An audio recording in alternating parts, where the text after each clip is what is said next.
I know what it is. It's back up me, like yeah, back me up.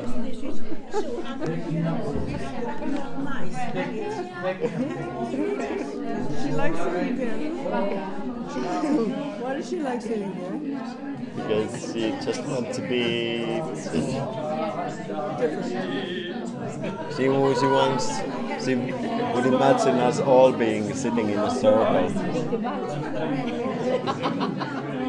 We sort of are doing that. Exactly. Are we all here now? Turi, you take care of this. Not also take care of this. Take care of this. This. And you want me to split the floor? Everyone that's not here, please. And cook food. Nobody.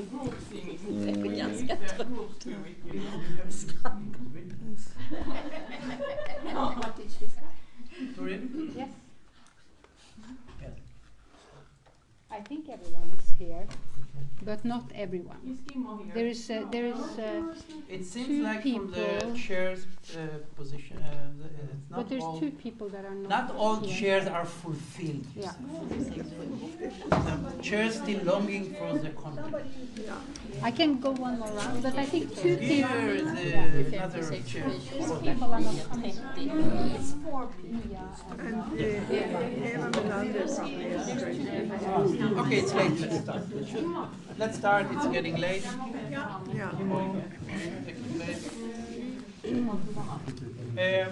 I also wanted tonight to give some space for questions and comments on your part. It's part of my program. I mean, comments and questions, not complaints about the very facts that I'm talking. I had it now at dinner enough, and I hear it all the time. Okay, I got it. I got it. Too many mails, too many lectures. I know. This, I said it in the table now to Cleric. She was complaining. I said, dear friends, I so feel with you. I'm not a person who is without empathy, as it looks. I mean, it looks like that. I know. I will not deny that the way things look has something to do with what they are, but not really. But not really, you know that it's not the real essence. The essence is sometimes the opposite. And so forth. So I will tell you, I feel with all my empathy, whenever you think how much it is, with the little empathy that I have, I feel for those people who, with banging hearts, towards the weekends, look at their mailbox and pray, not another letter, please. And when they get it, I haven't read the last 20 years. And the same about the lectures. I do feel empathy and sympathy with the victims of my deeds, but it's a compulsion. I cannot help it. It's not, I don't control it, I told you I don't. It's not in my control, it's not in my hands. Even sometimes, I told you before, you don't believe me, but sometimes I really said, that's it. It's enough is enough, also because of me, not only because of you. I have empathy for myself as well, a little bit. But then they intervene and they say, shut up. So I'm not telling you to shut up, but each one has to find a way to work with those things in a very individual way. And in the table now, I also comforted the people about telling them, look, I am such a little peon, really, incredibly small peon. Just think about the people around the room. What would they feel about this? And it was an interesting discussion because it was, of course, always a burning question for the people around him. Whereas the flow and the wave continued for more than 20 years and just increased every year. So, of course, what would people do with it? And each one has to struggle with this in his own way. Many solutions. Some people there was a group of people who actually, for a time, not forever, but for some years, actually traveled with the doctor from place to all the lectures until they got on his nerves. Really. He says, these people have some work to do. So this is the one extreme. Each one had to deal with it in his way. This is how all the transcripts and manuscripts came about of all the lectures. Different kinds and photocopies and transcripts of all kinds spreading around more and more and more. Situation became impossible to control. People had very different variations, very different copies and transcripts of lectures. Then of course it was taken up by, it was good anthroposophists always have this good heart, let's give it to my neighbor to open her eyes to the truth, right? So they gave it out and it came to the press and all this, and it was misused terribly. But he couldn't help it, it was out there. All these things happened, so I'm not comparing because I'm just saying, look, think about them and see how fortunate you are. But you're spoiled because you begin to cry after 2 months of some emails. It's being a bit spoiled, I would say. No judgment, a bit spoiled. So think about those who really suffered from 7 lectures a week for 20 years. In the books also, and the activities, and the mystery dramas, and building this. Okay, you understand what I'm saying? Just to make you feel better. I feel better a bit. Okay, so I wanted also to give time for not complaints, but questions and comments tonight. Okay? So remind me of that. I mean, before midnight. Okay? Remind me before midnight. Before midnight. Yeah, before midnight. Yeah. Don't let me go after midnight. Because as you see, if the wave is working, I can speak and continue to speak. Okay. As you could see also from my lecture yesterday, and also in Wendelsberg,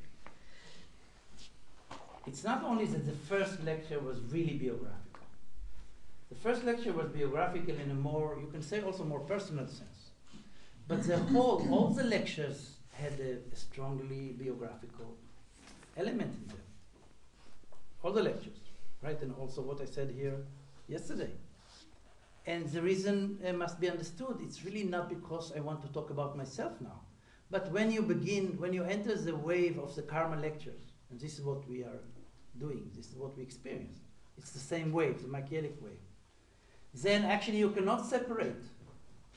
If you talk about the karma of the anthroposophical movement, Michaelic movement, of course you speak about your own karma. And I'm not saying it's easy to do it, but actually there is no other way but to bring also your own karma into the picture as an example.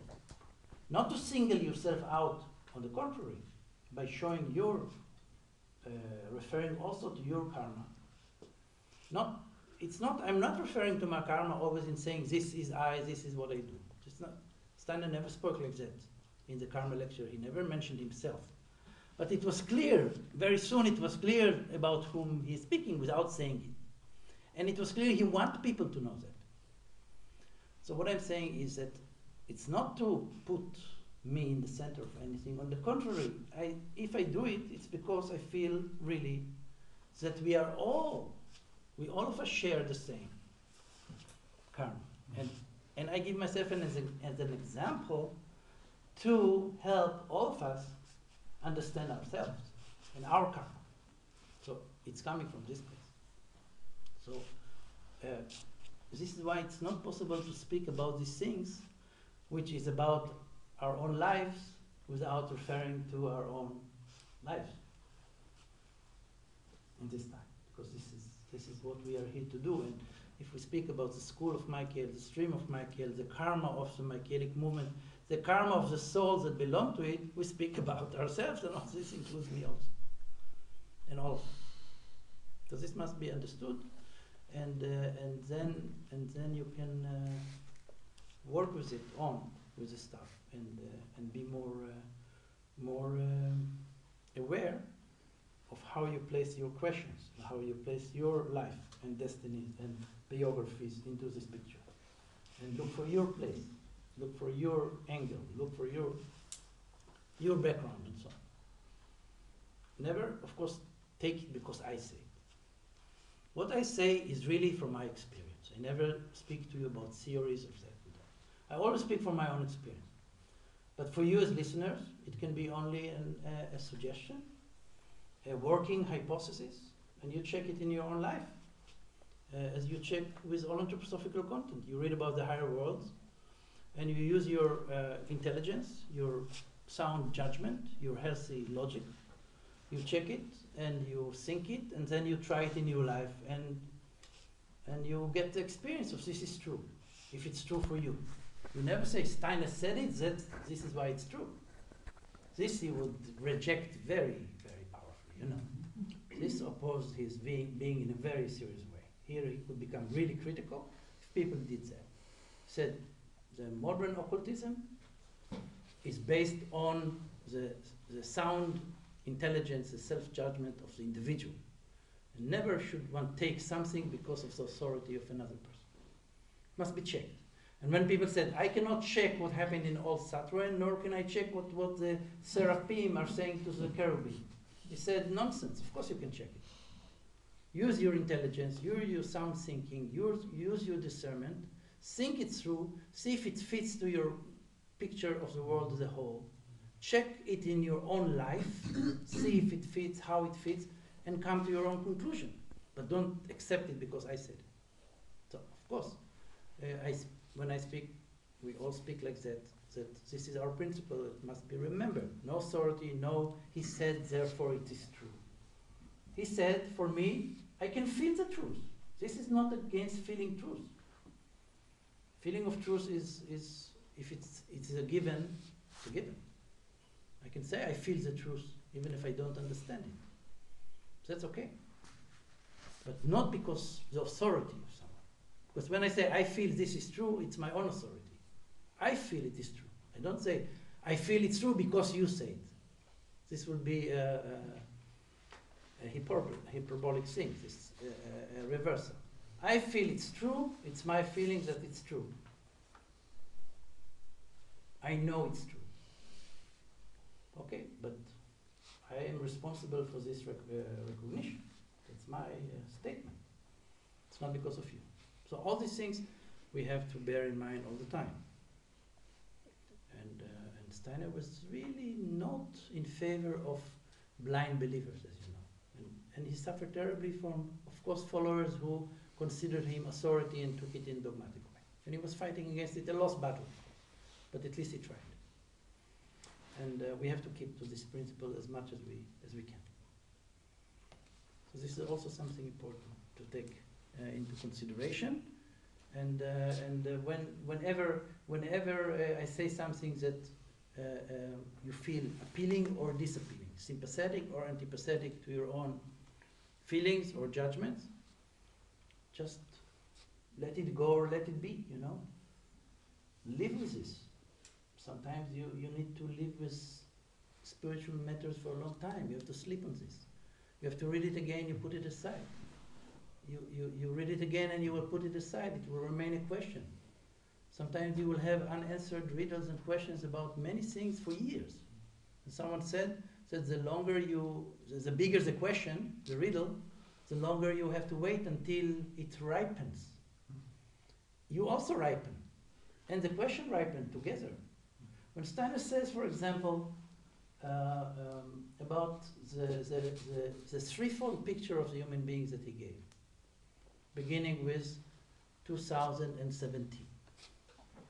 He came up with this threefold picture reaching to the bodies, not only this body, soul, and spirit, which was there from the beginning. I mean, this threefold connection between the bodies, the soul forces, and the spiritual forces of the human being, all the way to the physical body. When he says that, he says, it took me 30 years of research before I could write and speak about it. So this is amazing, right? It's a question in itself, why it took him 30 years, but that's not what I'm raising. Just giving an example that such a problem occupied him for 30 years, And he would not speak until he felt that he can stand scientifically behind what he's saying. He had this conscience, you know, a very strong moral sense of truth. And he will not just speak about things until he, for his sense, could really verify what he's saying and be certain that this is scientific from his point of view, spiritual scientific. So if you feel something is not clear, or you don't understand, or it doesn't make sense, or it's a contradiction for what he said yesterday, don't feel bad about it. It's actually natural and good. It would be really a bad anthroposophy if you feel the opposite. If anthroposophy would speak about the greatest mysteries of the world and of human life, and we will all say, oh, easily understood, I got it, I got it, I got it, I got it, I got it, Seraphim, Cherubim, I got it, I got it, I got it. This will be really not true.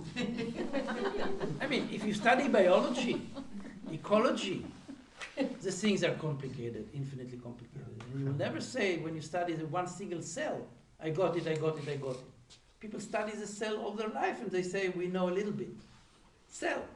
So, spiritual science studies the whole universe, the hierarchies and everything else, so we should not feel we should really get it very fast. The complexity is the beauty of life, it's the richness of life, it's the diversity of life. Complexity is not something to be avoided. We have to confront complexity in our life because it's part of reality. Many spiritual people are actually tired of complexity. They say, enough, the physical world is complex enough for me. I go to spirituality to find peace and one single explanation for everything, a theory of everything, they call it. They want one single truth forever, for everything. And then we take Steiner and we say, oh my God, we thought that biology is complicated, that my personal life is complicated, I thought that politics is complicated. No, anthroposophy is complicated, much more complicated. And they go away because they look for some peace and they become Buddhists. Okay? Okay? I understand that. I have a feeling for them. Right? But really, anthroposophy is not to escape from complexity, it's actually the opposite. It shows you that the complexity of the physical world is the very small part of the complexity in which the universe exists. And you only begin to understand how complex the universe is when you study anthroposophy. And then you don't find simple truths, absolute truths. There is no absolute truth. It's all relatives. They're all truth speaking one another. It's all diversity in aspects, and you have to be on the movement all the time. And you can never say, this is final truth. Forget about final truth. Absolute truth. These are abstract intellectual concepts. In anthroposophy, there is no final absolute truth at all. The truth cannot be represented. You work around, you see another aspect, and you find your peace in the movement. You find your peace in the research. You find your peace not in escape, but in enjoying the variety and richness of life. Why? Why? I ask these people all the time, why? Tell me, why do you think that there are so many, I don't remember, I didn't count recently, but there are so many bugs in the world, varieties of bugs. I don't remember. I had the number, but I'm old. Anybody knows how many varieties of insects you have? We talk about millions kinds, only of insects. I didn't speak about the birds, nor the microbes, nor the plants or other animals. Okay. Now, I didn't invent it. Rudolf Steiner didn't invent it. It's God made it so. So why would you think that God will take the trouble to create so many kinds of cockroaches and other insects? The total crazy variety of nature and total complexity of any smallest ecological systems that we know. Why would he take care to create this? And then when you go to him and his angels, there it should be more simple than the insects. No, really, if you want to create, if you take nature as an example, so nature was created by the spiritual world, then the spiritual world should be at least as rich and varied as nature. But then, seriously, it means that there are spiritual beings out there as diverse as there are so many bugs on the earth. And this is what Steiner describes to you. He really goes one by one and tells you this bug and this bug, there are angels, archangels, but each hierarchy has all the variations. More luciferic, less Ahrimanic. More Ahrimanic of the same being. Retarded, those who stood behind one stage, two stages. You get crazy complexity. And then comes those people who say, I wanted spirituality to make life simple. And we feel for them, we love them, but we tell them to go to other places.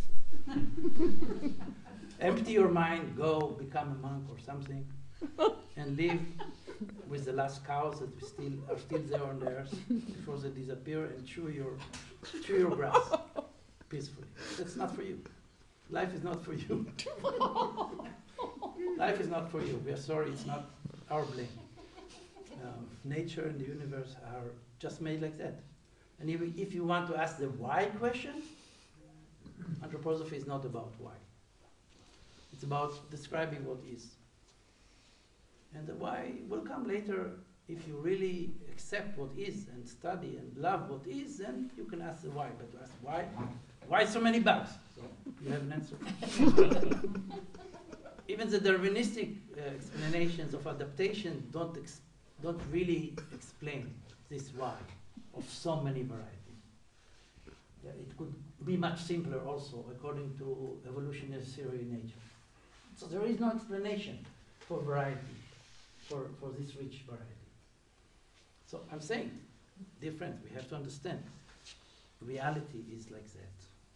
Physical world is like that. The spiritual world is like that. The human being is the microcosm who embodies all that. Okay, now we go. That's where we go, right?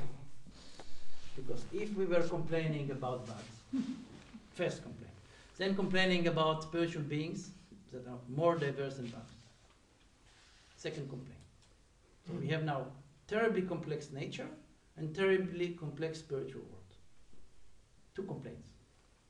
But now we understand that we as human beings contain all this complexity in our own being, both the natural and the cosmic spiritual. Now, what are we doing next? That's what it is. It's all what we are. Not the tiny little things that we are, but the whole human being, the cosmic human being that we are. I find this absolutely amazing. It awakens in me all my enthusiasm and joy and need for creative desire and passion for creative exploration. And I feel the more diversity, variety, and change and difference, the more young I become. This is why I came to anthroposophy. Of course, I was looking for the Christ impulse. I needed the center of evolution. I had to find the center. But I never looked for the center in order to find peace. I looked for the centers that make all this variety alive, this diversity alive, not to cancel and abolish diversity. So when I look for the center, it's not to get rid of the periphery. On the contrary, to find the center everywhere, in the whole periphery. This was my need. So this makes me really awake and curious, and I feel the adventure here. But it's not an activity that has no peace in itself. It can be very peaceful. It must be peaceful, really. If you understand this spiritual research that Steiner is talking about, you have to do it. You can only do it in deep inner peace. So it's not against peace, but it's really experiencing this diversity and adventure through peace, through inner peace. So, which means you can maintain your inner peace even if you are in the midst of great happenings. It's not against cancelling happenings or events or complexity, but going through it peacefully. Then actually you experience more of the diversity and contradictions, but it does not throw you so easily out of your center, your balance. You can take it more in and more or less stay poised. Or come back to your senses after the next shock. Or come next time more faster to your senses after the next shock, and you can get better at this. Okay, these are kind of general remarks about anthroposophy and how to work with anthroposophy and how to understand anthroposophy, because I feel these are things that I repeat them to myself all the time. So I want to repeat it to you also, that we will share this, because sometimes we get tired also. And it's okay to get tired, totally okay. When I get tired, what I do, I totally distract myself from all this, and I do something totally different. Mm-hmm. For me, the best thing is nature and art. I give myself to nature and art. I will not talk now about the TV series. This is the second class, not the first class. It's not there. But for those who are not yet in the second class, I will not talk here about the TV. Distraction, I will say nature and art. It sounds much more. It sounds much more first class. If you're really initiated, we'll talk about it. That's a smaller circle, maybe call it circle. Okay, so really, I feel the terrible need, really, the same passion that I put into real research and study of some phenomena. After some time, I have to stop and give myself to this passive observation and enjoyment of something. And it's like being awake and falling asleep. It's a rhythm in daily life. We all know this. We work intensively in our workplace, right? And then you go home, you relax, you take some time, you take a stroll in nature, you do something else. So it's always important, also in spiritual life. Don't push it to one side and more to the one side, and then you think, if I will invest more, I will get it. It doesn't work. Life is a pendulum. It's pendulum. It's awakening and going to sleep. It's remembering and forgetting.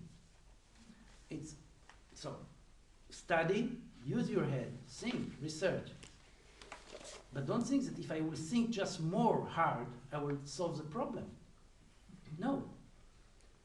Problems are not solved by thinking. Thinking solves only physical problems. Spiritual problems are not solved by thinking. Thinking points to the problem. Thinking illuminates the problem, but it doesn't give solution to problems. Problems are real life, and answers to real problems come from life, not from thinking. So you let it swing to the other side, and back and forth. And then a rhythm is created which is healthy. And we see also among many anthroposophies some very unhealthy habits develop, also in this regard. There are many unhealthy habits in all spiritual streams. It's not a secret. But also in this regard here, I see many times an unhealthy one-sidedness. And I experienced it also in myself through the years. I had to struggle with it in my own being to learn what is a healthy rhythm. Because easily you become one-sided. So we have to understand this rhythm and really work with it consciously as we sleep and wake up. It's also here. So if you say you are overburdened by stuff, by anthroposophical stuff, no also names need to be mentioned. You don't have to eat more than you need. There is no must. You cannot force it. If you are satisfied, you have eaten enough for now, you cannot just have another meal and another dish or another dessert. I mean, you can, but must be a limit there. I mean, with desserts, there is a problem. I admit. But even there, third, fourth, fifth dessert, you feel a certain limit, right? No. Or no, but yeah, I know. There are solutions to that. But you see what I mean? It's the same. The spiritual life for spiritual people. This is their soul. This is their lifeblood. If you are unhealthy, if you are unbalanced, psychologically, mentally, physically, this becomes your addiction. All other addictions are only variations, branches of the spiritual addiction. Because the spirit is either give you healthy, good, strong life, make you strong in life, sure of yourself, creative in life, or it makes you the weakest of all people, like a drug. So here we have to be very careful with the spirit. Spirit is two-edged sword. It's not a game. Truth, spirit, that's real. It's real things. And many people play with it. They don't understand the seriousness of the matter. Especially with anthroposophy, it's serious life. It's serious stuff. If you misuse it, it will harm you psychologically, mentally, even physically. It will really harm you because it's very strong forces. So as it works for the good, it can work for the bad. Someone just told me recently about her experiences with in a hospital next where she lived. Was an ordinary doctor there was treating many patients, also many anthroposophists, and he was not an anthroposophist, didn't even like it too much, and yet the facts were that he had to say it also to his colleagues eventually. Those anthroposophists, their wounds heal much faster than ordinary people. Steiner spoke about, here we go. It happens. So it shows you that this is not just theories. These are real forces.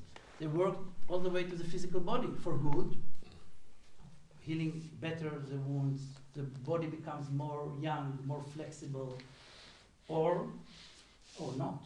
Also mentally, or not. So this is also something about spiritual hygiene, didactics, spiritual didactics and diadectics. I mean, both that we have to learn to work with in a creative way to become stronger and healthy as we go along. Because if you want to become more serious with anthroposophy, these are important things. And the more deeper you go, you have to be conscious of that. And never force the issue. Forcing has nothing to do with free spiritual life. Where this is coming from, this forcing. It's our need to come to absolute truth. It's our need to control. It's our need to know everything. I don't know, it's coming from these places because it has nothing to do with true spiritual life forcing. We spoke about many times about meditation. It should never be forced. One should never say, I know it's important to meditate, and because of the idea of knowledge, or because of the ambition, I want to be initiated, I want to have spiritual sight, force oneself to meditate. This is no good. Meditation must come as the most free activity of love, nothing else. Of course, you need some discipline. I'm not saying that there is no will and discipline involved in meditation, but this cannot be the motivation to meditate, not the real force. And many people suffer because of that. They force themselves to meditate because they think, they know that they should, or they want to know more, or to be initiated. And they force it, they're not ready for it, they don't really need it, their heart, their soul is not asking for this at all, and they force it. So it's like you force on yourself to eat or not to eat something because of ideology. Some people will become vegetarians because they have the ideology. It's not something that they really feel in the bodies. They know, they want, and so on. And this can make them very weak people. Because diet should come again from a real organic soul need. Vegetarianism should not be an ideology. It should be a result of a certain spiritual need and spiritual development or soul feeling about it. A real thing, not an idea, not an ideology. Because if you are not, for example, if you are stopping eating meat or things like that, and you become vegetarian, you take away from yourself those forces that meat gives. This is a force of incarnation, of mastering the physical body and the physical world. This is what meat does. You take it away from you, you become less incarnated. If this is all what you do, you become weaker.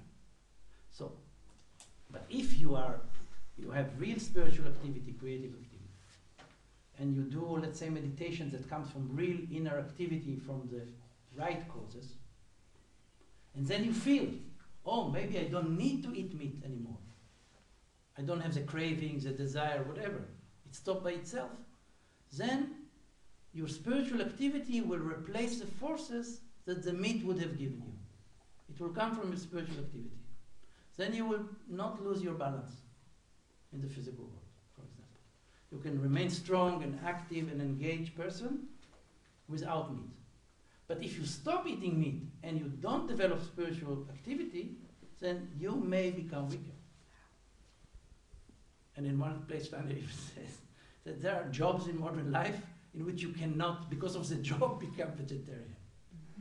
You know, if you want to work in the government, business, banks, forget about it. You need meat. These are jobs that come with the meat as diet. Of course, he wanted to say, if you work there, you really have to be incarnated in the physical world all the way through. Of course, he did not say that in individual cases it can also be different there. But think about what a strong spiritual activity you have to develop if you want to be a vegetarian head of a bank or a computer person. It's possible. It's possible, but you have to replace the meat that gives you the power to be in the bank by such a strong spiritual work. Then it's, of course you can. So, but you have to feel your connection to the reality and where you are. I'm just giving you nice stories now because I felt we need some, how should I say, a breeze differently. And speak more of how to take and work with anthroposophies and give more stuff.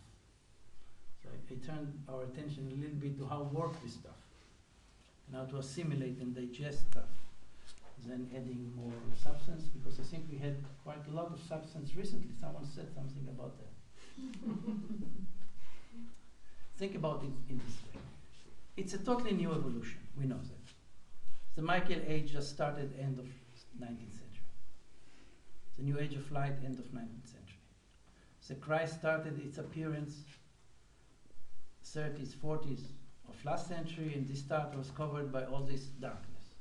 So it's not even out there visible. So it's totally new evolution. We are just at the very beginning of a whole new age. And everything that happens now is new. All spiritual life, all human life on the earth is new. It's consciousness soul age. We've never been in consciousness soul age before. All ages before this age had something in common. This age breaks totally new ground that separates it from all other ages. In all other ages, also in the mind soul age, which before the new era, the era of the Greek and Roman epoch that goes all the way beyond the Christ of time and to the 8th century before Christ, this area. Human beings were totally different than us. So even in the Middle Ages, they were still very different from us. Very different. We, of course, modern people kind of disregard this difference. But spiritual science puts a lot of emphasis on understanding the difference between what we are today and what we were in our previous incarnation. We lived in totally different conditions. On all levels. I don't think this is common knowledge. I don't have to explain this too much. Just think about the connection to nature. What it is for us and what it was even in the Middle Ages. Even if you lived in a town. Most population, of course, did not live in towns in the Middle Ages. They were all in rural communities, totally integrated in nature. Economy was nature economy. Social order was nature social order, inspired by natural laws. We were part of nature. Nature was big, humans were small. Humans were still having to fight for their life to survive in nature and so on. Today nature is crying, is groaning, is dying under the impact of us. We control the planet, we control nature, we do everything we want with everything. How this is possible that in few centuries we, who were part of nature and were smaller than nature, became the masters of nature, and it's just the beginning of that. How this happened? People today don't think in those terms. They say, oh, humans were always the same. Oh, small changes, different technology, but human nature did not change. Nonsense. If there's something that is changing all the time, it's human nature and our relations to the universe. So this is consciousness. It takes you out of nature and gives you forces to control nature.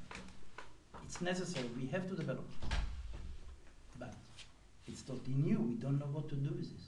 We don't know what to do with this power that we have. We don't know how to use this intellect, not for destruction, but for healing. We don't know what to do.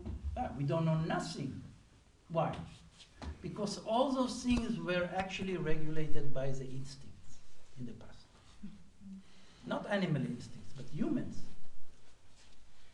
The social life, family life, life of the tribe, of the Zippe, life of a nation, of the race. This was all regulated by the instincts. People knew instinctively how things should be done. Also, their relationship to nature was very instinctual. They knew how to behave. They knew what winter and summer demand from us. It was still on the level of unconscious instinctive life, or half conscious.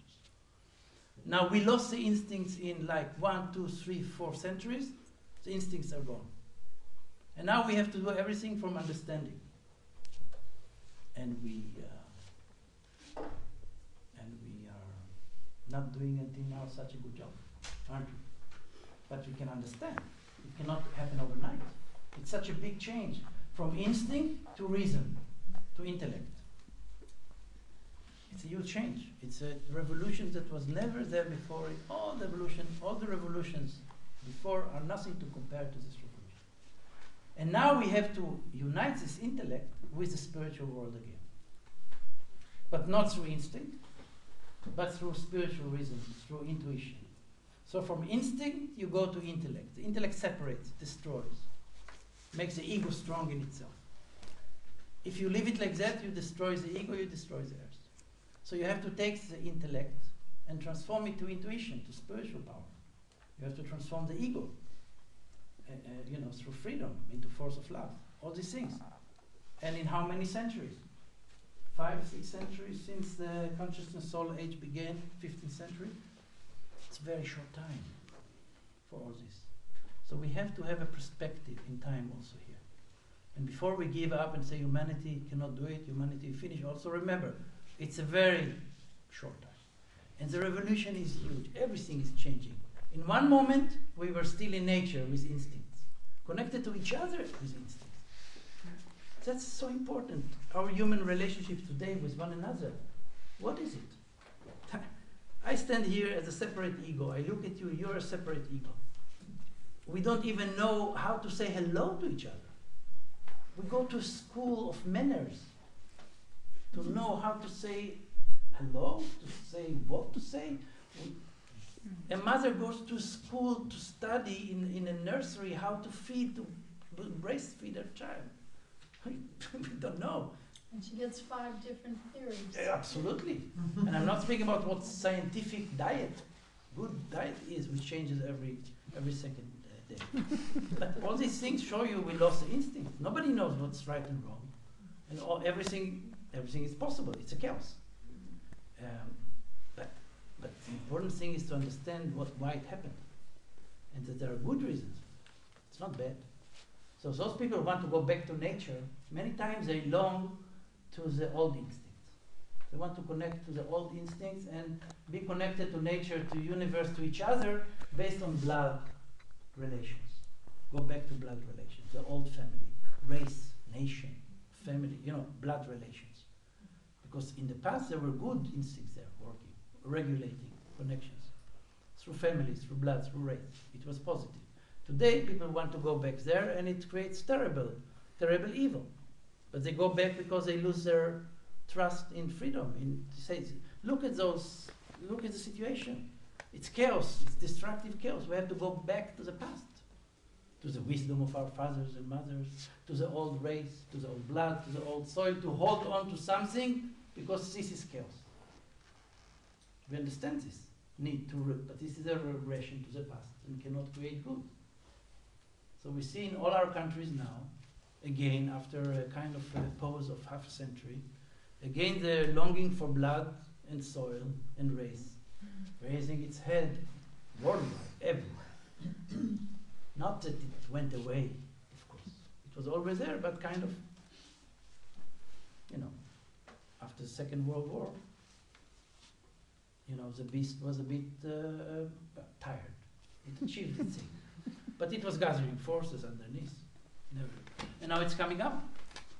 And it's not going to stop from coming up because there is no alternative. So people everywhere, I see it in my own country. Oh, I see it very closely there. But I think each one in his own country will see it. And I'm not speaking political now for some, I don't know what, left politics. Of course not. They are the cause of everything. You know that. They are to blame for really what's going on. No, but look how these forces are working in our own communities everywhere.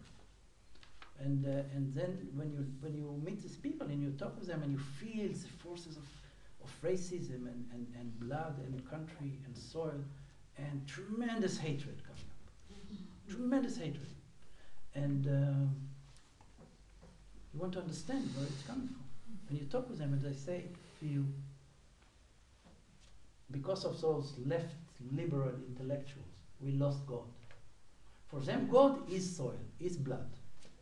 Because in the past, God was really connected to the blood, to the tribe, to the family. There, people experience spiritual forces, not what they say today they want to do. That's demonic today. But they long for a time in which, in the blood of the tribe and the family, you had spiritual forces of a good nature.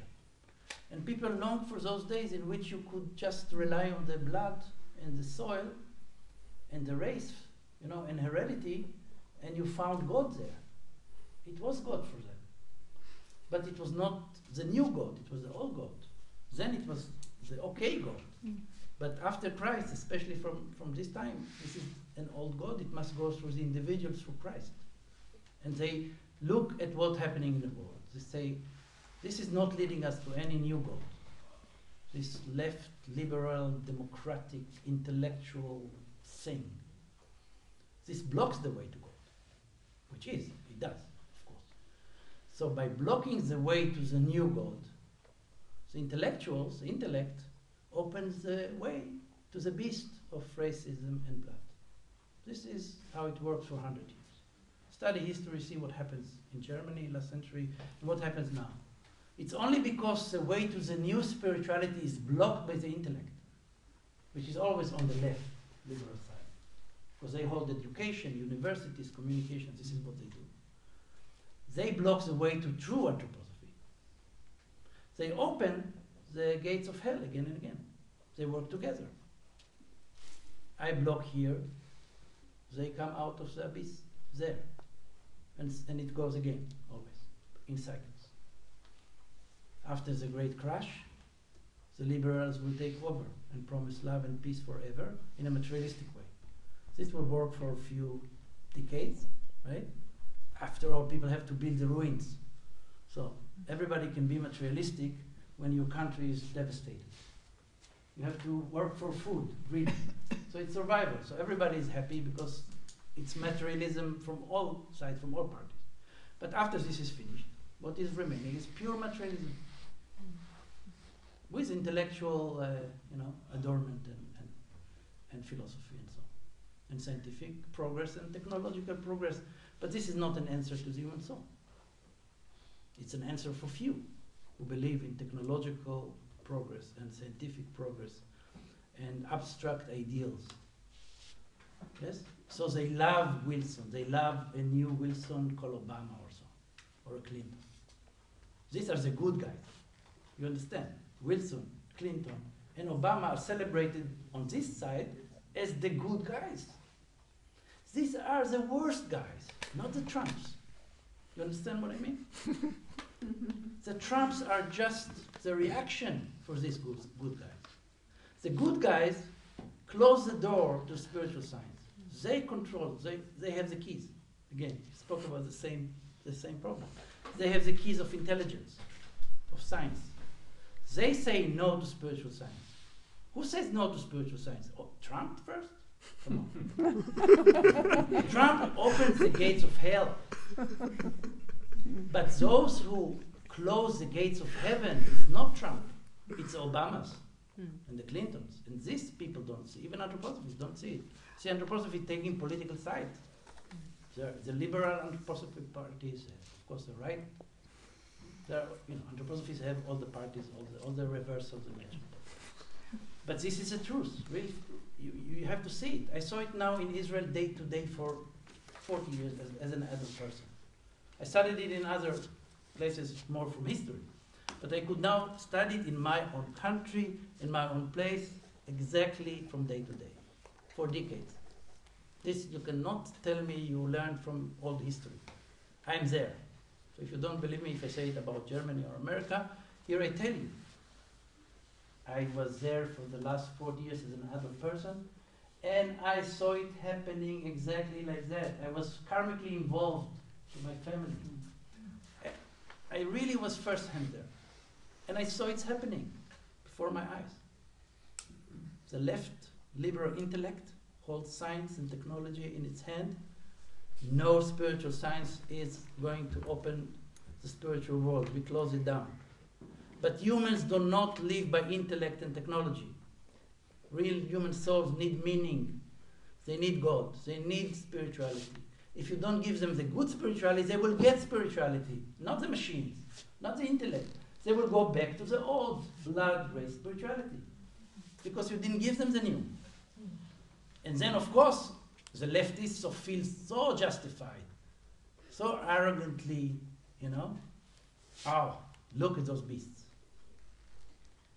We believe in peace. We believe in prosperity. We believe in democracy. We believe in freedom. Just read all the speeches of American presidents from the left, from the Democratic Party. It's all about peace and love and flowers in so many words.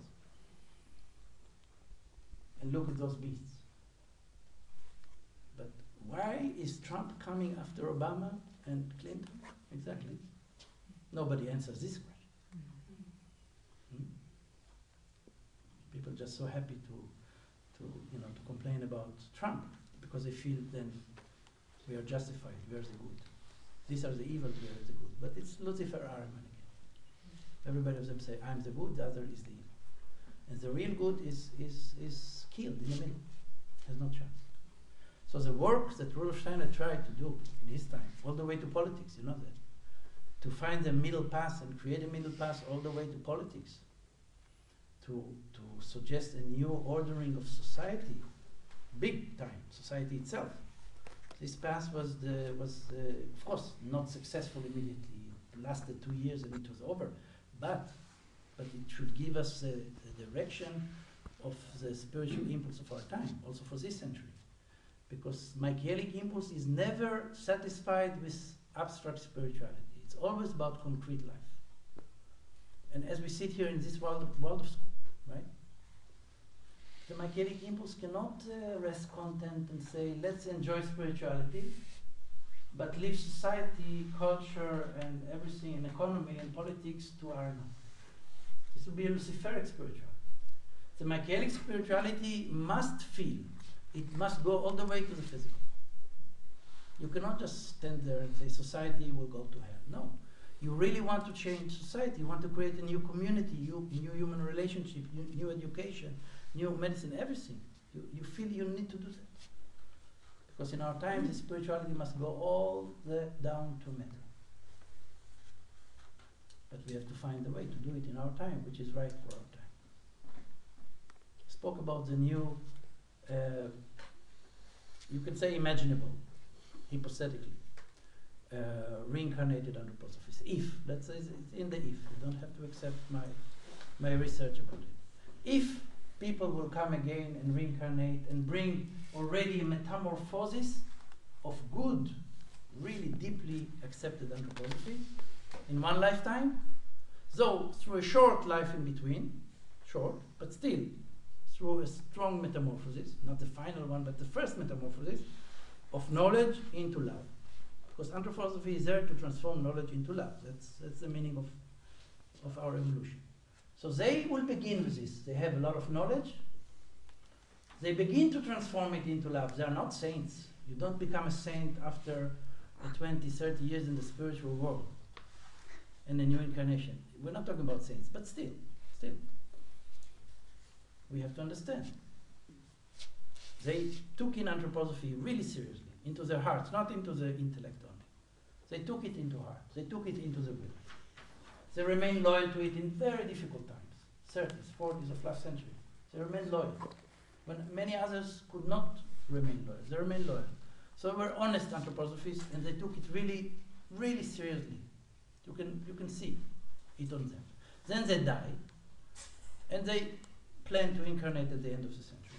Doesn't give them much time. But still, they have to build a new body in any case.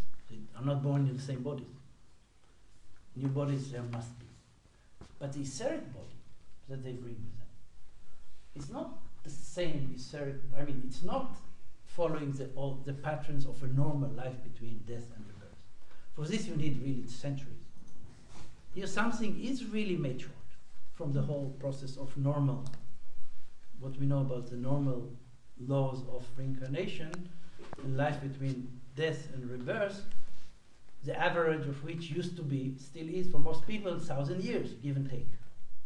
So if you squeeze this in 30 years, of course, it's not just squeezing. Many things must happen differently. So again, we come back to this etheric body. Think about the etheric body. In normal life, it dissolves after 3 days after death. It's totally dissolved in the universe, and only a quintessence of it is taken by the astral body and ego, and you continue with it in your life after death. Only quintessence, but the etheric body is dissolved. But in this case, we have to imagine that such souls have to, after such a short time, build a new etheric body to reincarnate in a new physical body. So the dissolution of the old etheric body and the building of a new etheric body follows really very close on one another. Usually, you let go of your etheric body, then you just begin your way into the higher world. Centuries, you go up, centuries you go down, and only when you come down after many centuries, then in the last moment you build the etheric body and fit it to the hereditary stream and the parents that you choose and so on. Very much at the very end, before birth, you do it. But here, after death, before birth, are separated by, let's say, 30 years. This is not a big time. So here we have to understand a certain continuation of this etheric body. A metamorphosis as continuation. Not a total dissolution and totally building anew from the cosmic ether. For this you don't have time. So the anthroposophical impulse must be so strong in the ego and astral body that it can already after death keep some of the etheric body, at least that part of the etheric body that was penetrated by the Christ impulse on the earth. This part you can keep. And with this you build a new etheric body. So the new etheric body is a metamorphosis of the old one. Because the time is very short. And this metamorphosis receives now the whole spiritual impulse that you took in on the earth. You took anthroposophy to heart, really seriously. You believed in it, you worked with it, you were honest with it. Now this, you let stream into this all new metamorphosed etheric body. And this is the etheric body that now will incarnate in a new physical body and create, mold, shape a new physical organism that can become much more spiritual than the one you had before. It will be much more spiritual because the etheric body has been transformed in this way and will build a physical body that will be much more spiritual. And this more spiritual physical body, the etheric body, also astral bodies, this is what we are going to see in the future among those people. They will come and you will look at them and they will say, they're not maybe great talking in ideas. Maybe even they might have some ambiguous relationship with intellectual anthroposophy. I think many of us already, with our old bodies have it. A certain antipathy to a certain form of intellectualism is there already now among many people. And it will be very strong among such souls. But they will have what I would call an embodied spirituality. But what is embodied spirituality? This is love.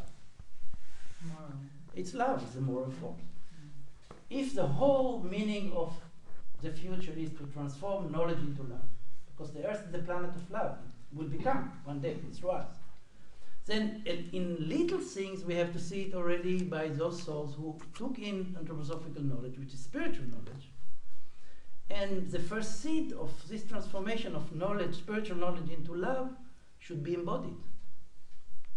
It's not what will be possible in another century, 2 centuries, and 1,000 years, but that's where it begins. That's the direction. Think about how beautiful the future will be. When human beings will have not only the capacity to think better, even spiritual thoughts, living thoughts, imaginative thoughts, imaginations, but they will have a new capacity of moral, of a moral force. And this will increase and increase in this good stream. It will increase tremendously, and we have no really clear way today even to represent this, because for us, love is still an ideal. Of course, we know more than ideal about love, because we experience things in our life. But basically, in present situation of humanity, love, truth, pure love, is still a spiritual ideal. It's not real. Here we begin to see love becomes body. Love becomes, physical tissue. Spirit becomes flesh, and flesh becoming spirit, really. The word becomes flesh, now the flesh becomes spirit. We will see this more and more among those people. They will have new sensibilities of a moral kind. They will have new sensibilities of a human kind. They will have new forces and feelings of what is right and wrong, what is healing, what is not healing, and they will have a certain power to influence their environment in a subtle way. You can say, maybe to make it more clear, those. I think if you are lucky, that you could meet really an old person who really became old but became younger with age, right? Remained creative in either way, but inwardly creative, and he becomes really old, and maybe he cannot even see or hear anymore. I don't know, hardly. He may be just sitting there, but he radiates blessing on his environment. Not always has to do many things. Sometimes he will, yes, also dance and speak. Why not? And smoke his cigar and so on. But and drink his vodka, which makes you alive for many, the things that keep you really young. He will do this. He will do these things, but you will feel a certain blessing. And Rudolf Steiner spoke about these people, and he said, he looks at those older people who continue to be young and couldn't give a blessing in older age.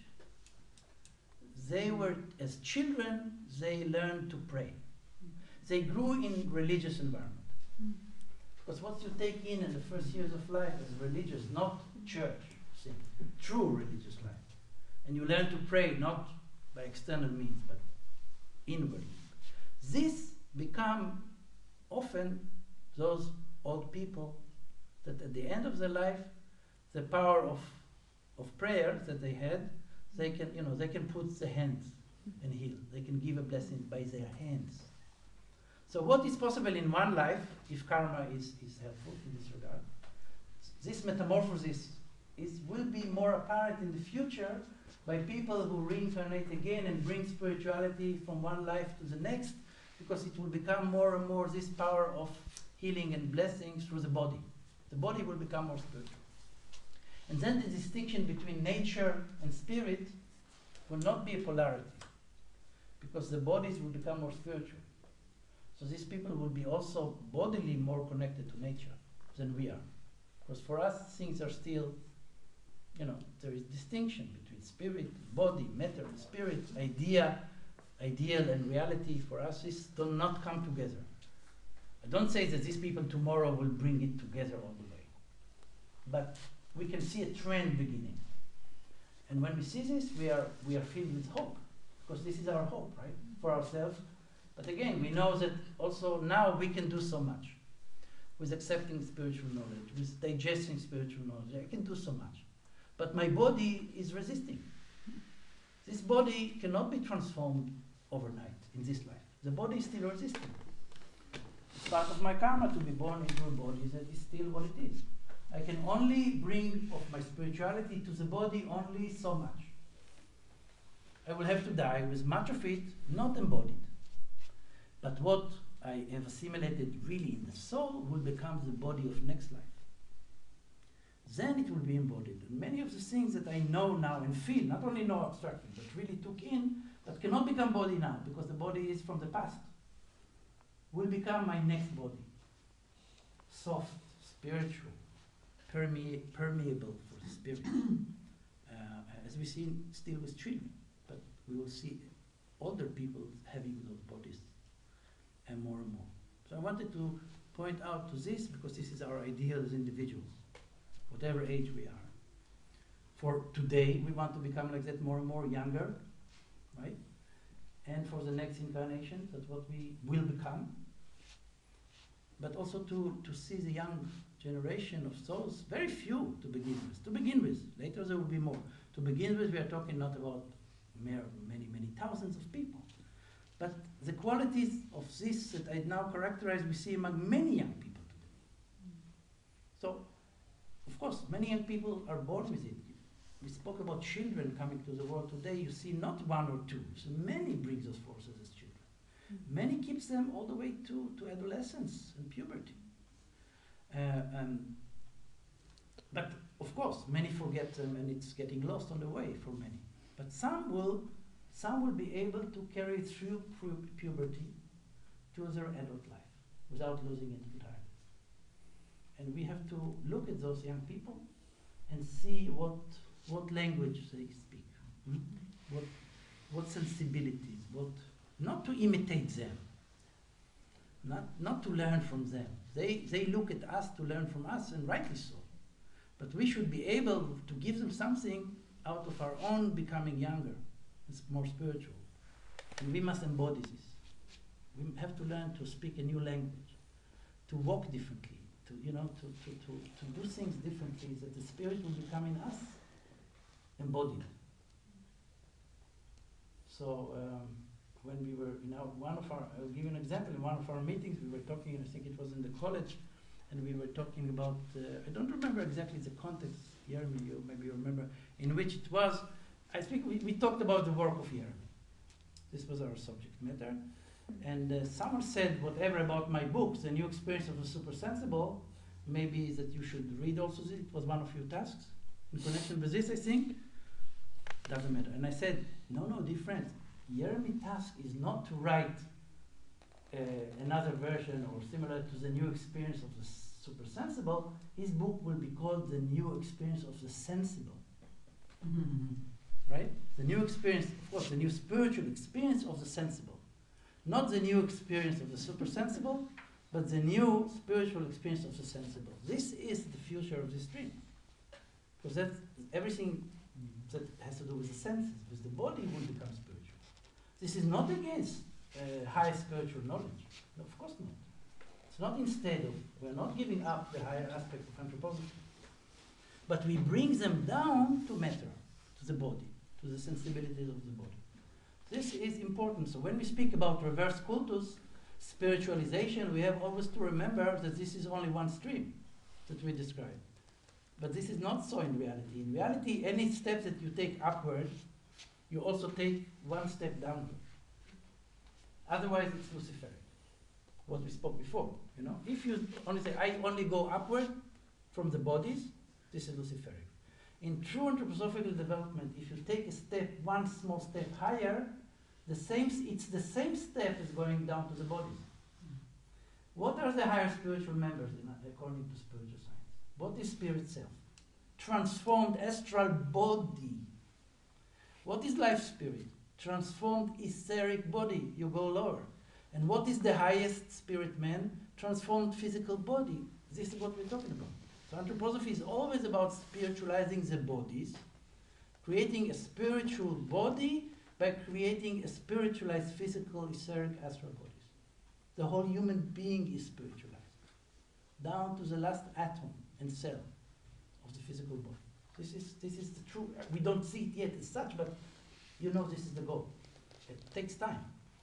We know how difficult it is in our individual life to overcome the basic instincts and desires and wishes and longing of the astral body, even a little bit. But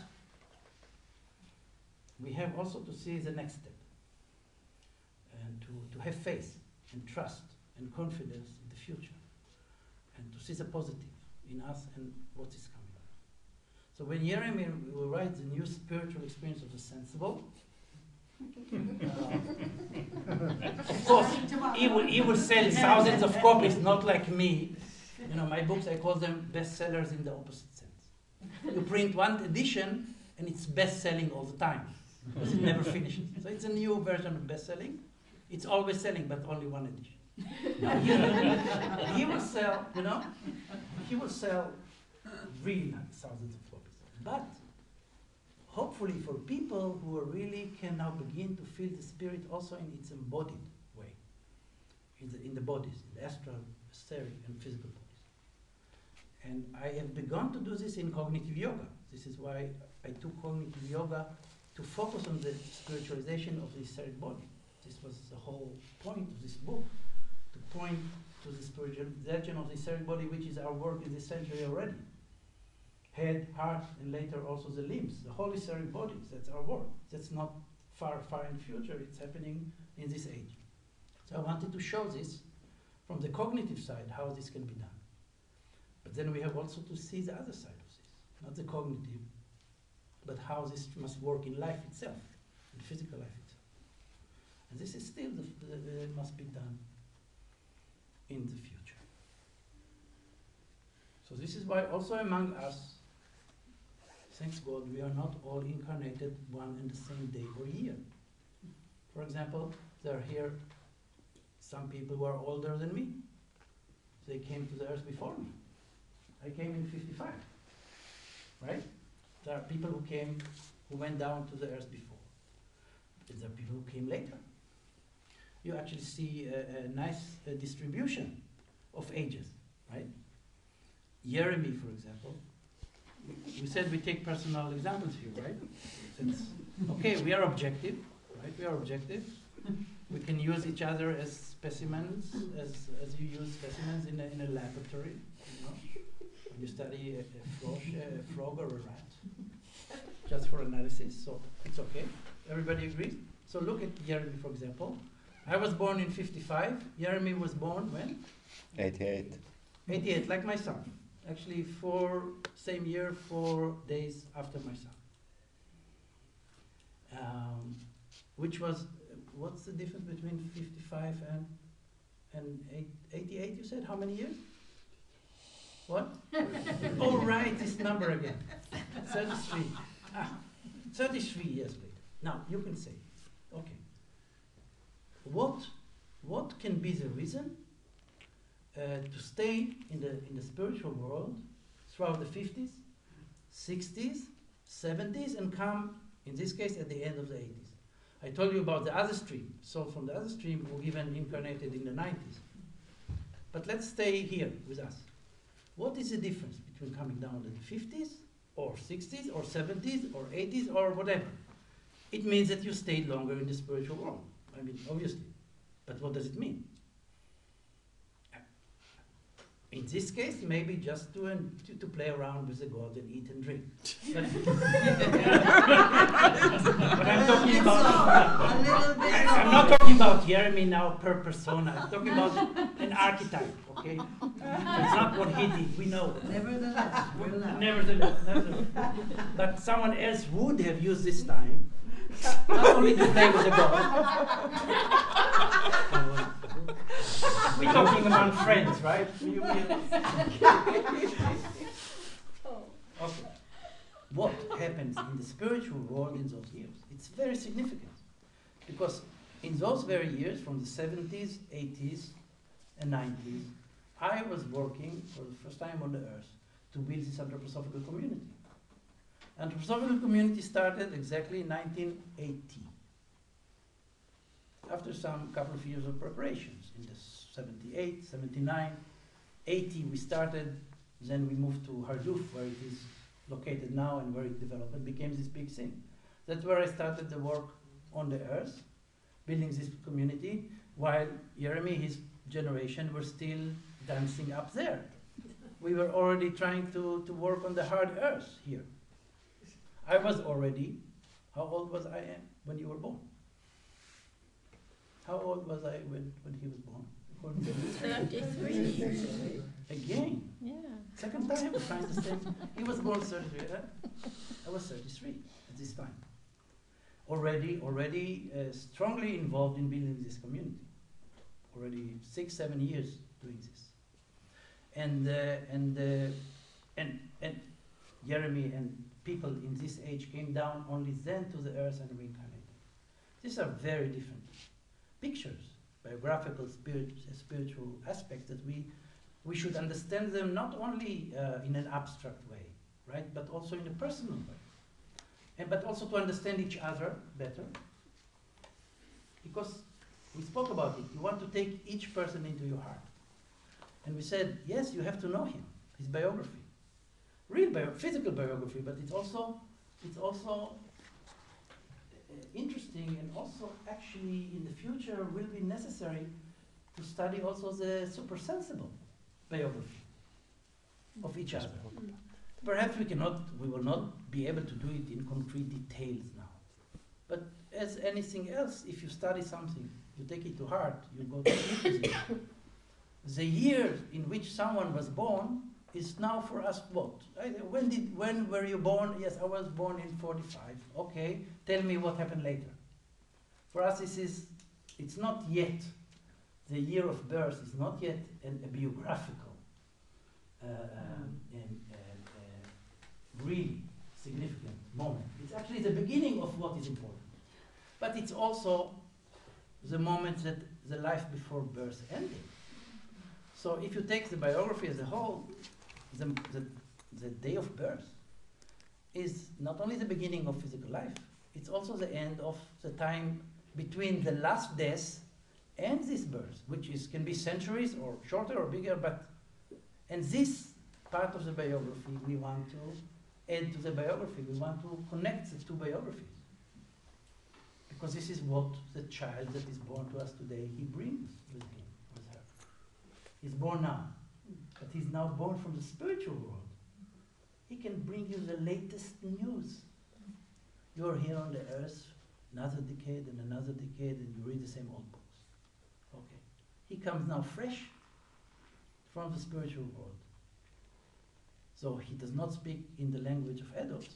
He speaks in so many languages about what happened before. If you learn how to listen to children, they will teach you a tremendous amount about the spiritual world. Not in modern, abstract, adult, dry, intellectual language, but in the language of the behavior of the soul. And some of them are so clear and conscious today that they speak things out that bring messages to you directly in words, as my grandson is doing all the time. But you know, many children do it today. So in whatever way the children bring the message, we have to listen to them. Then you learn a great deal. So this all belongs to the other side of our biography, of our children that come to us, of our own selves before we were born, of our friends before they were born. And we'll have to learn more and more to connect the spiritual biography with the physical biography. And really to say, can you tell me more? What have you been doing in the 60s, 70s, and 80s in the spiritual world? Why did you decide, or in this case, if it's a community enterprise, we decided, because you don't work alone. Karma is together, it's always we decided. Nobody decides alone about these things because we are connected to groups. Birth is involving our whole families for generations, right? We follow the generation, not of just two parents that we receive. We follow the grandparents hundreds of years before. All the bloodlines through until we are born. All this is there.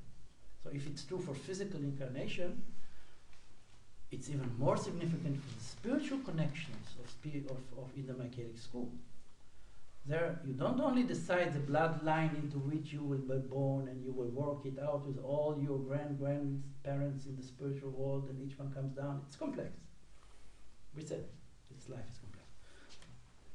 That's about only the physical incarnation, the bloodline, the hereditary streams that you want to connect. But think about the Michaelic stream as a karmatic stream. This must be also organized. How to create the best karmic connections and opportunities for the best of the whole. And time of birth has great meaning. The decision to take birth in this or that year has great meaning for the whole. Of course, now I said it's abstract, it's general, because we don't have yet the research to back it up in details, but this will come if we begin to work with it. So I can tell you, I was working on the earth, doing these things, which really was, you know, in my biography, a remarkable phenomenon. Not only I had to struggle with myself, which is a great deal already. You will read in my first lecture in the new mail that you will receive. So this is a little bit more gossipy. So I think some of the people who complained about the other parts will not be as complaining about the coming ones. I want to see someone complains about my very biographical stuff. I have a feeling that I'm going to become more of a bestseller here among us. Maybe not. Maybe it's just my illusion. Maybe say, oh, if this is his biography, it's better that he wrote something else. Okay. But I was. So you will read also my struggle with the Amfortas Parsifal duality in my life. I already began to write it in what I sent you. This was a spiritual struggle and a soul struggle and a human struggle for the greater part of my life. This was with myself, but then there was a struggle with fulfilling the anthroposophical mission and task at the end of the century. This was the other side. And as you will see, it was the confluence of those two struggles that really culminated eventually in my most important biographical event that I described. So you see, you come to the earth at a certain age. You have a certain mission to fulfill, right? And you can do it in your time as you can do it in this particular time. That's where you are born. This is the task. So the task is to be born in 55, to grow as a child, 50s, 60s, in the 20s, off you go. Very early. Off you go. And I wrote to you, I felt in my 20s terribly unready and unripe to fulfill this goal. My greatest inner torment was that I had a mission that I chose. Of course, nobody told me to do it. It was my greatest joy, but also the greatest cause of pain. Because the ideal was so huge, and the task was so big. And in many moments, I felt myself to be totally unready for that. And yet, I knew, I cannot say, do nothing now, wait 20 years, and when you already started. I had to start. What do you mean I had to start? It was like a karmic instinct in me, but I chose it. Nobody forced me. But there was karma working. And the whole group, and Harduf Impulse attracted dozens of people, then eventually hundreds later on. So it's a karmic group. There are very strong individual karmic connections, also with me. So you see the whole group of souls coming right after me. They did let me, lie on the wire, the barbed wire first. But once I was lying on the barbed, they all came in, running. They all came in running, dozens, later hundreds of people. It was very interesting because the karmic connections were very strong, even very intimate with some cases, family, but family connected with the spiritual task, not the family and spiritual task. It was one and the same people. My wife, for example, we were connected first with the spiritual mission of building the community, and the family was actually more or less part of this, not the other way around. And this was true for other people, and from the building or founding mothers and fathers of this community that came in the first years. So you see a growing community, growing in the 80s and 90s. And yet, I'm speaking now completely objectively, not about my shortcomings and sins. This is the human side. Only phenomenologically, it was like that. I had this ideal of the community, which was really to build the new anthroposophical community. I saw it. You don't have to believe me about this, but I will tell you the truth. When I was 21, I had the most concrete picture of this anthroposophical community before my eyes. Really. Okay, I said never take my words because you believe in them. I tell you just the facts are there. I had this picture already there. Really, the whole anthroposophical new community according to the archetype of the Christmas Foundation conference with all the good things, but the new one. I had it. And when we started the community, this was my idea. This was really consciously my idea. I even spoke about it in Harduf. I gave many lectures in the first years. You can, when you learn Hebrew, you'll be able to read them. And yet, the karmic moment was interesting. Because the people who joined, truly most of them, those of my age group, actually were born more or less in 55, a little bit earlier, some a little bit, but it was a group of some dozens of souls who were actually born more or less together in time. Many of them came to anthroposophy first through me. Actually really heard about it for the first time in Harduf. They heard about it and connected with it for the first time. And then you have to understand. At that time in Israel, there was no anthroposophy. There were some old people studying anthroposophy. They came from Europe, from escaped Germany, and were doing some German anthroposophical study in Jerusalem, and another home in Beersheba, and this was it. No anthroposophy. So, once we started the community, of course, it was part of my ideal that this anthroposophical community will work and create, give new impulses to all the branches of anthroposophy. This is why I went out to the land, didn't stay in the city, and asked from the kibbutz movement to give us this land and place in which you can build community, because I wanted all the branches of anthroposophy to find a place. And you need space for that, right? And you need some support from the government and the kibbutz movement, if possible, which we got. So the whole idea was to make it really concrete and fast and practical. So of course, it was natural for me, after the new people who came to the community were introduced to anthroposophy, that I actually very much supported them. It came from them, of course, but supported them to go and study those practical cultural things abroad. Could not study it in Israel. So people went abroad for years to study Eurosmith, to study speech formation, to study curative education, to study Waldorf. So actually the first years, 10 years in Harduf, it was like that. People would come, would connect with anthroposophy, will go abroad to study, and they would go for years, because those trainings take years, as you know, right? You want to become a Eurosmith or Waldorf teacher, it's many years. And they came back, right? And when they came back, it was remarkable, because I was still there. Well, unfortunately for them, I was still there, but this didn't last for long. I was still there, and I still had my dream about the new anthroposophical community. And my dream was, the ideal was, really not that we go to study Waldorf education in Stuttgart and Emerson College, learn it there, come to Harduf, build the same Waldorf school. No. I said, dear friends, I said it, it's pretty, I can prove it. I said, dear friends, go and get the best of what anthroposophists have done in the last century in the world. Get the best, but don't copy the best. Take the best, bring it here, and we are going to start cooking here. My idea was really to start cooking there, at Harduf. To cook the new thing from the ingredients of the past. But it was really never my idea to copy the things as they are. Never crossed my mind, really. It was never there. To gather the best, to extract the best forces, to bring them to Israel, and then in the community process to use it as compost and let it ripe for new things. That was my idea. The remarkable thing was that it took me time really to understand what's going on. People came back as Waldorf teachers, as Eurosmiths, and they were totally taken over by those forms. They were taken over, they took the forms or were taken over by the forms. It was a symbiosis, both sides liked it very much.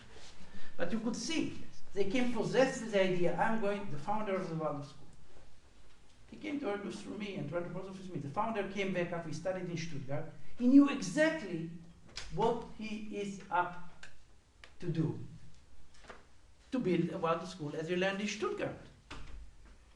And of course I supported him. I'm a supportive person.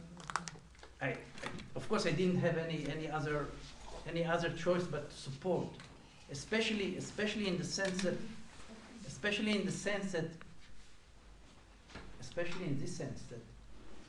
all those founders of the institutions, when they came and each one wanted to start his own thing, they were usually fighting each other on the resources of Harduf and so on. So my role was actually to mediate between them and to let the Waldorf school and the curative home start. Not because they were fighting already in the beginning. Doesn't matter. But the important thing was that there was no ability at all to change this situation. It was completely fixed. And we're talking about people as my age. I'm not talking about old people. People my age. And they were there coming from abroad. Now you don't have to go abroad. All the seminars are in Israel. You don't have to go. But it's the same spirit. You are really becoming a well-established Waldorf teacher or Eurosmith. And you know exactly what it means. There is a form, there is structure, there is a way, a method to do it, and you do it. I told you things will be also biographical, because you cannot separate those things from one another. So if you bear with me about this, I think some people have to go, it's okay. Those who have to go. Yes. Somebody was feeling sick. Or feeling sick, or I told you that's about. It's too much. Yes. But can I continue several minutes more? Yes. But remember the Yes. questions. Yes. Yeah. Yeah, of course. The questions. Questions, yeah. Half an hour till Back on God. Let me just continue a little bit, and then I will stop. You want go? No, thank you. Really, it was something that I really hardly could really understand and comprehend how powerful those forms were. They have a certain fascination. There were beings like you could see. This guy came 5 years ago. I met him. He came first. He was open. He was seeking. Anthroposophy was a revelation, and now he comes as if he's working in Waldorf already 50 years. Only 5 years. But the form was so old, and he was with it like that. And everything I tried to talk with him about what is my ideal, I know what Waldorf is.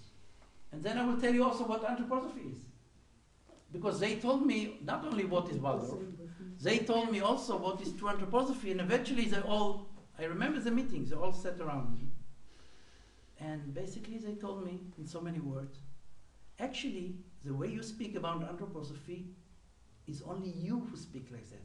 All our teachers abroad, wherever we studied abroad, we all think like them.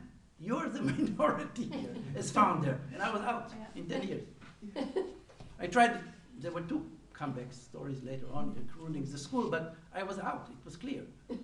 Of course, I'm not condemning, it's not about criticizing, just showing the facts, because you can look at me now, I was in no situation to do anything with it also. I didn't know how to work with it. I have an ideal, but no tools to realize it at that time. I needed to go through many things to be there. So it's not like I was right there, I could do it right there and then, and they didn't let it happen. The fact is that karma spoke in a very, very strange way, you can say.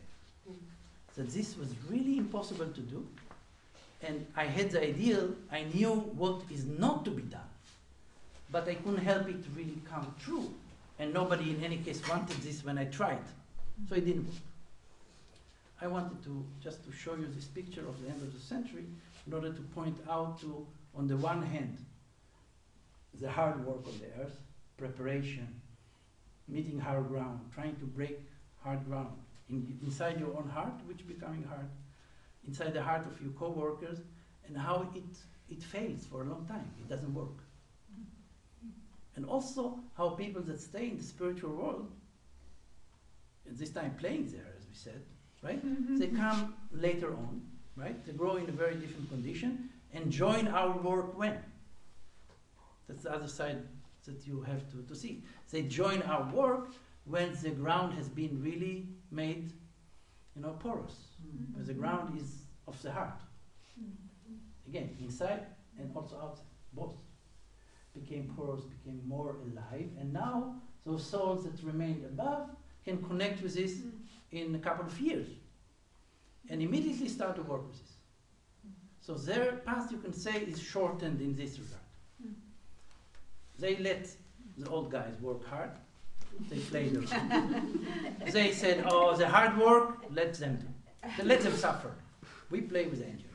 Then when you finish all your hard work and you're ready, we come. And now let's start playing. This is it. And this is what I wanted also to point out today. Thank you for suffering with me.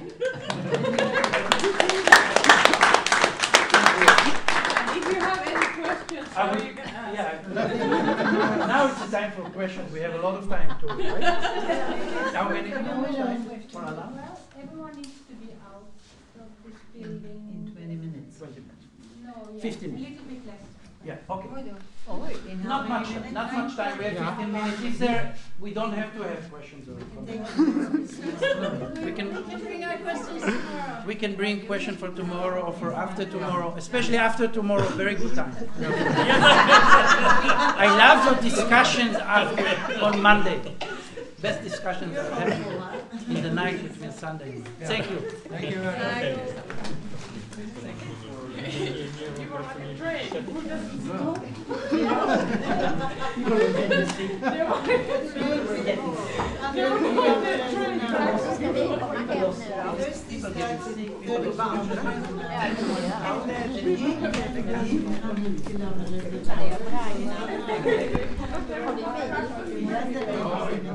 Vi skulle ha åkt med Annika, men jag antar att Annika skulle du kunna tänka dig att köra?